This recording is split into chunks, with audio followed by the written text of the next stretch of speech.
Hello Cherries fans, hope you're doing well over this international break. We're all missing domestic football already, aren't we? But never fear, on Back of the Net we'll be bringing you videos over the course of the next 2 weeks. Now, you may have seen on social media that there is a special event happening over the course of the next few days, and it started today in aid of people in and around Ukraine, and a much loved Cherry is part of it. Earlier I spoke to former Cherries defender and assistant manager, and also now BBC Radio Solent summariser John Williams, and also one of the guys on a special mission, Simon Cable, who were both they're going on a massive journey through Europe to the border of Ukraine to raise awareness and also to get some much needed humanitarian goods to the people who need it the most. So admirable of them, and you can also take part as well. We'll pop the links on the screen during the show, but also check the description below. But here is our chat with the main men.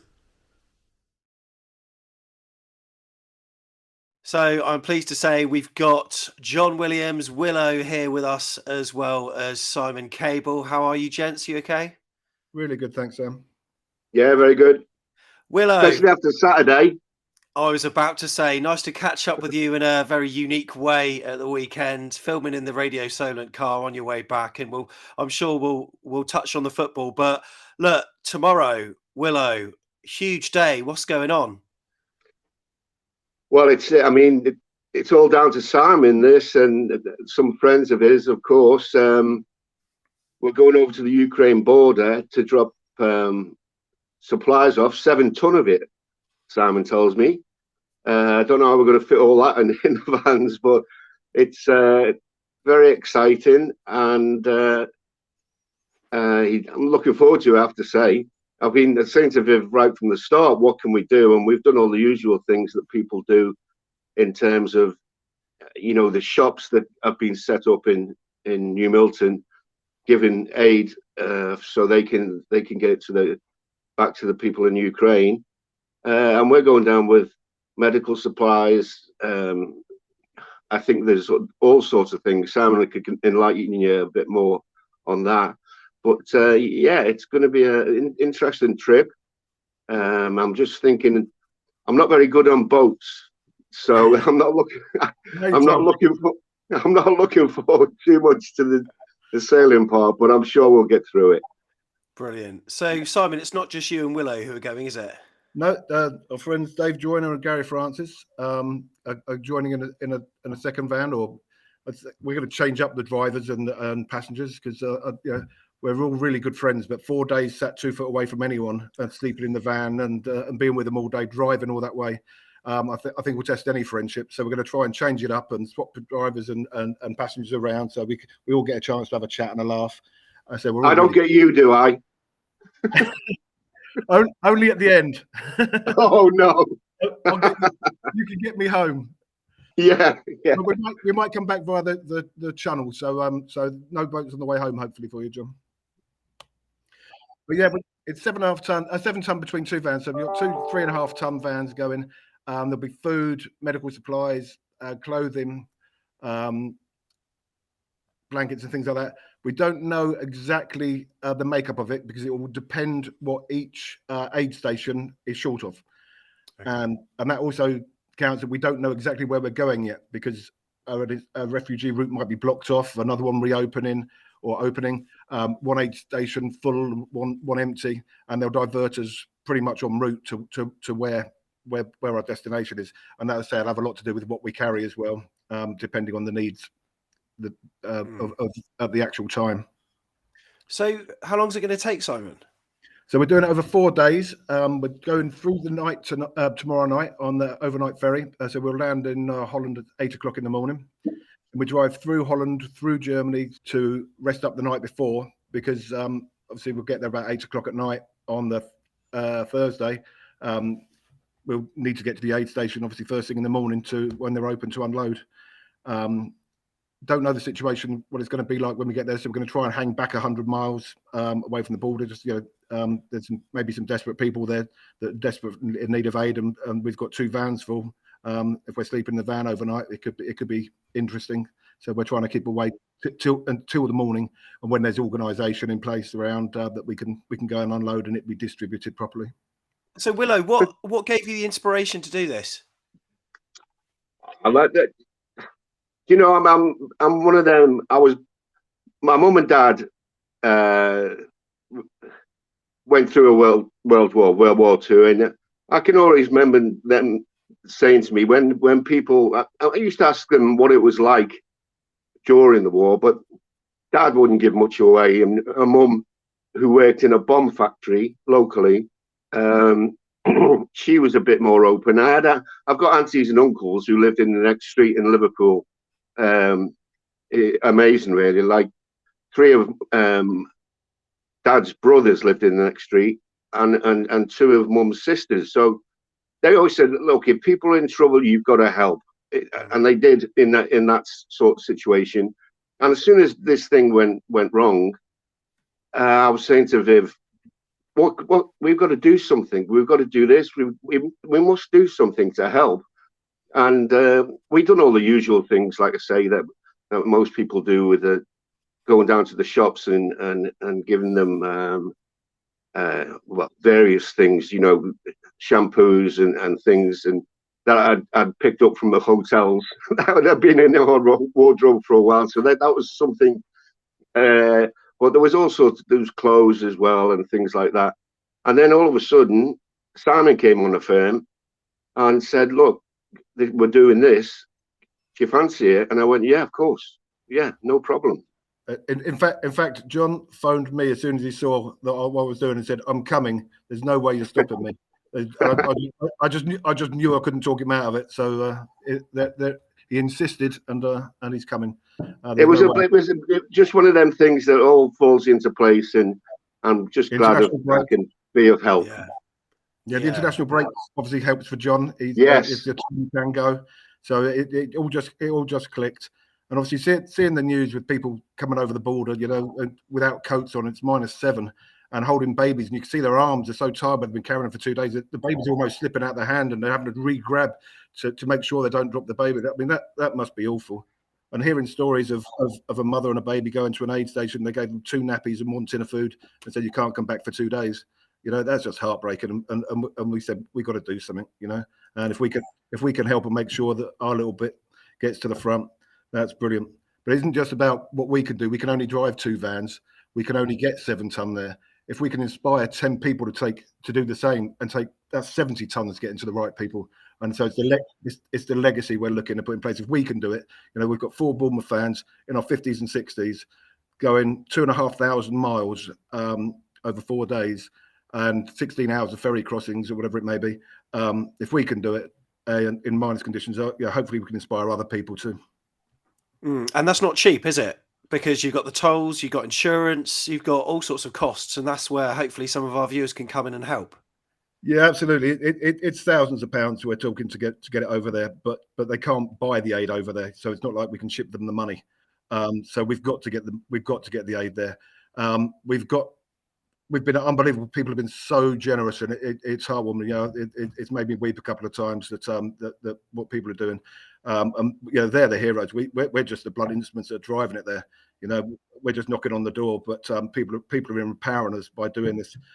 We've got enough certainly for this run, and some towards the second go, if we can, or to sponsor another team to go. But the more we can get, the more we can help. And to say, you know, if we can inspire others to go and fund others to go, if we're not available, or you know, if we're all taking holiday time off work and driving through weekends and stuff, it's not going to be possible to sustain that ongoing. But if we can put something in place where, look, here's a guide to how you do it. We've done it. If we can do it, other people can. So that's what we want to get out of it. But yeah, so if anyone can add any donations, they will be going straight to aid, straight to the front line. And we've got an event page set up called Cherries Aid for Ukraine on Facebook, and we'll be updating that with videos and photos. But also, it's got all the information of our trip. We'll be hopefully doing interviews with each other and other people we find along the way. We're not professional like you, Sam, so it won't be very good quality, but we'll do it. But there's a Just Giving page there as well, and people if they join the event, they can follow us, and any updates we've got, we'll get on there at some point. Sorry, I just while he's saying about donations, I have to say, well, Viv spoke to Harry and Eddie, and they're going to support us. So well done them too. Brilliant.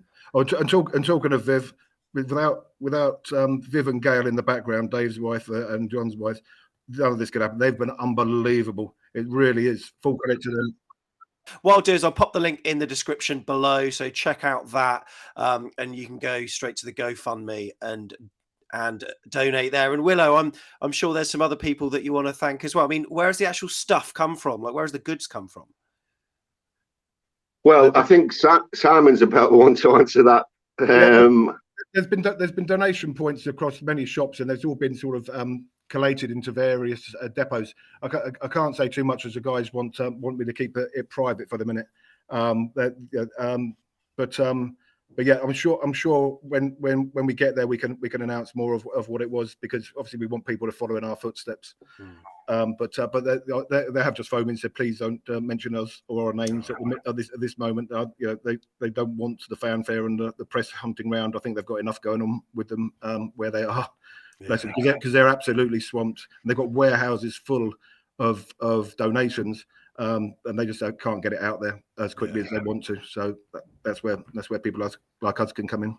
So sleeping in vans, Simon, are you prepared to be kipping next to Willo? We've shared a few hotel rooms before, but sleeping in a van in -7 on a freezing cold, Polish night might be an interesting one. I'll take 2 hot water bottles so it doesn't fancy a cuddle up. No, that definitely not. I'm taking a hammock. Absolutely love it. Honestly, it's not going to be easy, and what an admirable thing you're doing. I think it's absolutely superb. Thank you, Sam. Yeah, I think it's going to be. I'm expecting it to be quite humbling when we get there. But on the meantime, the adventure we're going to have will be memories for life. Hopefully we can make a difference, but enjoy it while we're going. But I'm expecting there'll be some shocking moments as well as ones of great joy. So Viv went on Twitter and just to help publicise things and get people knowing what's going on, and we got this young lady, Megan. Megan, who we spoke to this morning. I don't know, she sounds maybe 19, 20, and she's down working for the Bournemouth Echo in some sort of learning role. And she said, do you have a story for me? And we went, are you joking? Do we have a story for you? Yes, we do. And of course, we told her the whole tale. She's phoning back this afternoon for some more information. But the fact is, I don't think she realises how this is all panning out. We're all fans of the club, and in various ways. And she's down here on a apprenticeship or something like that. And she said, "Do you have a story I could?" And I said, "Yeah, we do." That's so superb. she's going to get a good start to her career. Oh, that's absolutely superb. I loved hearing you on BBC Radio Solent with Steve Harris this morning, Willo. I mean, #tag isn't a word, but I reckon it should be now. Superb.